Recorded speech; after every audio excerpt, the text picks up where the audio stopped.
In a chilling and extraordinary interview conducted by investigative journalist Linda Moulton Howe, a former Navy officer, referred to only as Brian S., shared a first-hand account of high strangeness during his deployment to Antarctica in the mid-1980s. The revelations, which spanned from 1984 to 1987, involved a series of strange sightings and experiences that, if true, challenge the very foundation of what the public has been told about the frozen continent.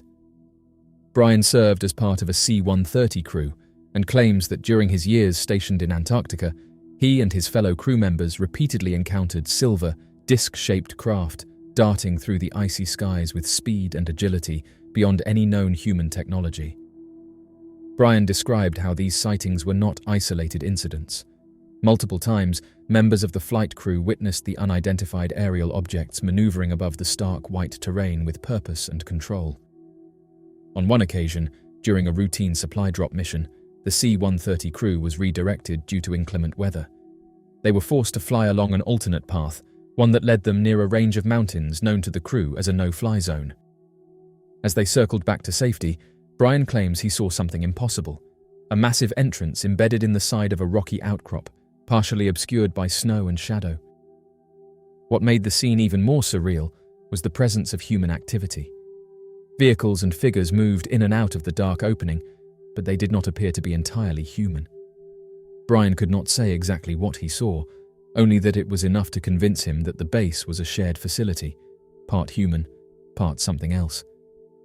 When the crew returned to their station, they were immediately debriefed. Brian recalled how superior officers informed them sternly that you did not see what you think you saw. The crew was told in no uncertain terms to forget the experience. The warning carried an unmistakable tone of threat, and the crew, understanding the implications, complied. The event was never to be mentioned again.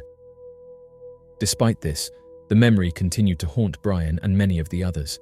The secrecy, the intimidation, and the realization that their government might be hiding contact or collaboration with non-human entities all lingered in their minds. Adding to the mystery was the strange case of 15 scientists who vanished from their base without explanation. For 2 full weeks, they were unaccounted for, their communications with the outside world inexplicably cut. When they finally reappeared, they were visibly changed, silent, shaken, and distant. According to Brian, their gear was immediately quarantined by military personnel, and no explanations were ever given. Any inquiry into where they had gone or what had happened was met with stonewalling. Speculation ran rampant among the station's personnel. The most persistent rumor was that the scientists had been taken or led into a subterranean structure, perhaps the very same one Brian and his crew had accidentally seen, and had witnessed something that left them deeply disturbed. For a second, you have maps, and if I recall, when we talked, it was the captain asked the crew or the navigator, what is this no-fly zone? If we can go through that no-fly zone, we're going to be able to save time on this medevac issue. And that was the discussion about why was there a no-fly zone. Right. That discussion was happening after we took off.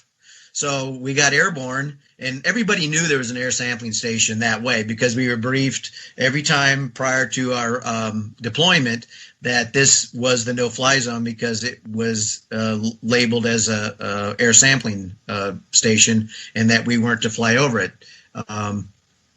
So as a crew, we decided as a crew that we would take that direct route to Davis instead of deviating 20 miles around that air sampling, which is approximately what they required us to do if we were to have to go in that direction. And so we decided to fly right over it. So we took off out of Pole. Now remember, the altitude at South Pole is somewhere between 11,000 and 12,000 feet. So we were climbing at full fuel load out of South Pole, and we were going to be climbing to about 25,000 feet for our first altitude. And then as we burned off fuel, we would become lighter and we were able to climb higher, which also allows us to get better fuel efficiency out of our engines and extend our range a little bit.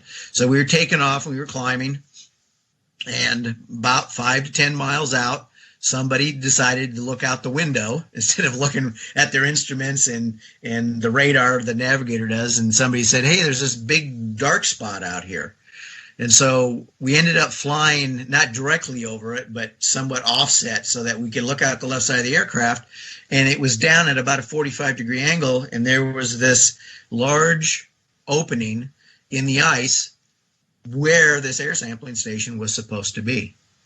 So we kept on going and made our flight. Just a second, Brian, because I remember asking you in our interview, how big do you estimate it was, and did it look like it was somewhat structured? Well, I estimated that you could have at least flown one of our aircraft into it. So the wingspan of our aircraft is somewhere around 138 feet wide. So it would have had to have been large enough to accommodate that wingspan, but it was probably more of the size of a football field, right? If you can imagine that. Okay, so now remember, we're up climbing. We're already at 12,000 feet. So by the time we were at that many miles, we were up somewhere around 21,000 feet. So looking down, at that area, was even at that altitude, the size of that opening looked large. And you, as I recall, you could see that it had like something at the beginning of a ramp or something that was going down in it that seemed to be flatter, not like some accident, like it was. Right. Right. The way we were passing by that area, where the sun was off to the left. And so when it was shining down, the opening was kind of more or less, I don't know how to put this, in an angle, so that it would be, if you were to try and fly into it, you would have to come back and go back west into it. So the sun would shine on the top of it, and it would cast a shadow, and then you could see more of an upward grade coming up onto the plateau there. So it looked like it was descending down in, so like a ramp. Right. And there was another very important discussion that I remember, that the pilots asked the crew, why would there be a no-fly zone? The Antarctica, described in Brian's testimony, is not the desolate and barren land familiar to most. Instead, it is a place veiled in secrecy and silence, where ancient mysteries are guarded not only by the extreme elements, but by multinational cooperation, bent on keeping the truth hidden. Brian hinted at something even more sinister: a long-standing pact among world governments to suppress knowledge of extraterrestrial presence in Antarctica. He said he believed all nations with a presence on the continent were aware of what was beneath the ice, and they had agreed in secret to never disclose it. According to Brian, this agreement extended far beyond standard non-disclosure and involved threats, surveillance, and psychological manipulation to ensure silence. What makes Brian's testimony particularly compelling is that it is not isolated.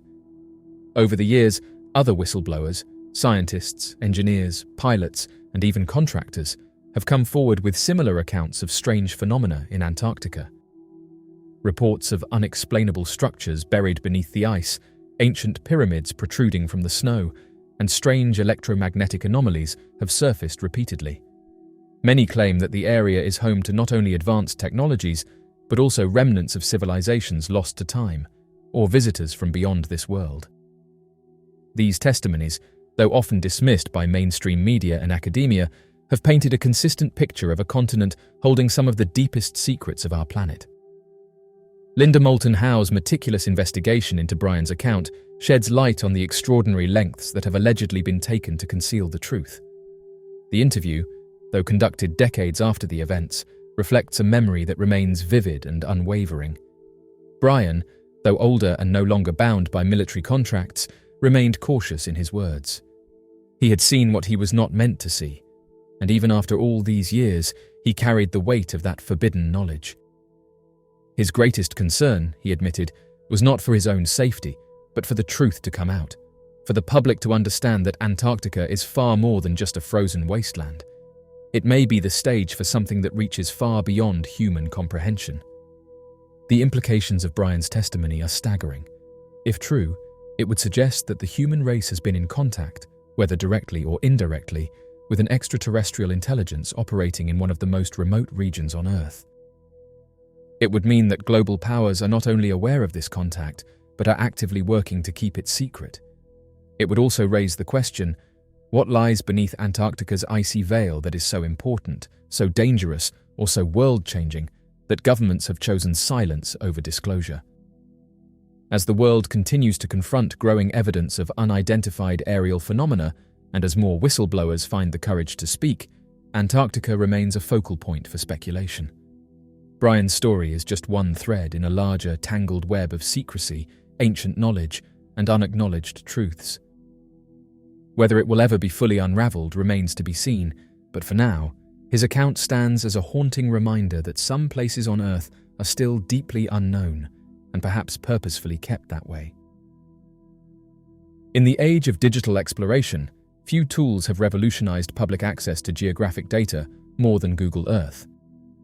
What was once the exclusive domain of cartographers, military strategists, and satellite agencies is now at the fingertips of anyone with a computer. This powerful platform allows users to scan the most remote, untouched parts of our planet, including vast deserts, towering mountain ranges, and the most mysterious of all, Antarctica. Among the most compelling conversations sparked by this technology are those concerning mysterious anomalies observed across the frozen expanse of Earth's southernmost continent, anomalies that defy conventional understanding and have ignited widespread speculation about ancient civilizations, extraterrestrial visitors, and government secrecy. Antarctica, with its frigid, isolated terrain and layers of ice hiding millions of years of geological history, has always captured the human imagination. But with the ability to scan satellite imagery over the continent in high definition, users have begun to identify unusual patterns and features that do not seem to align with what nature alone would create. Among the most talked about discoveries are what appear to be monolithic structures and geometric outcroppings, some standing in neat formations, others partially buried beneath ice and snow. These structures, identified through coordinates on Google Earth, seem to exhibit unnatural symmetry and shapes suggestive of artificial construction. Even more provocative, however, are the reports of what many believe to be unidentified flying objects, spotted via Google Earth's satellite surveillance. Internet researchers have pointed to a number of images showing disc-shaped formations nestled in remote valleys or jutting from beneath sheets of ice. These formations, sometimes referred to as crashed saucers, are characterized by their curved edges, perfect symmetry, and placement in otherwise featureless ice fields, features not typically found in natural rock formations. Some users claim to have identified circular indentations that appear to match the size and shape of classical flying saucers, as well as long drag marks in the snow, as if a large object had skidded across the surface before coming to rest. In some of the most widely circulated images, these alleged saucers are situated near large crevices, which some believe to be entrances into underground cave systems or artificial bases. One particularly famous image, which has now been removed from Google Earth, reportedly showed a disc-shaped object half submerged in a glacier with a sharp metallic sheen reflecting the sunlight. Another case involved a set of strange, shadow-casting structures placed at equal intervals, appearing from above like a convoy of alien machines frozen in place. Some argue these are natural formations or errors in image stitching, but believers point to the consistency and precision of the shapes as evidence of a deeper mystery. Adding further intrigue are reports of areas that were once visible through Google Earth but have since been blurred, altered, or removed entirely. In some cases, users who had bookmarked specific coordinates returned days or weeks later to find the area obscured. These instances, while potentially attributable to routine image updates or data corrections, are often cited by researchers as evidence of a cover-up, one possibly coordinated by global powers under the Antarctic Treaty, which restricts military activity and economic development on the continent. According to some theorists, The treaty is a convenient way to mask collaboration between governments in hiding the true nature of what lies beneath the ice. There are also claims that what satellite images show on the surface of Antarctica are only hints of what's hidden deeper below. Google Earth cannot penetrate miles of glacial ice, and what might be embedded within these layers remains speculative. However, some enthusiasts argue that strange heat signatures and radar echoes detected in past scientific surveys, particularly those from ice-penetrating radar used by geological expeditions, reveal hidden caverns, tunnels, and even entire city-like structures buried deep beneath the ice. Theories about ancient civilizations in Antarctica are not new, but Google Earth has revitalized them with fresh imagery and curious formations. Some believe these structures could be remnants of a pre-Ice Age civilization, possibly Atlantis, or an even older lost culture.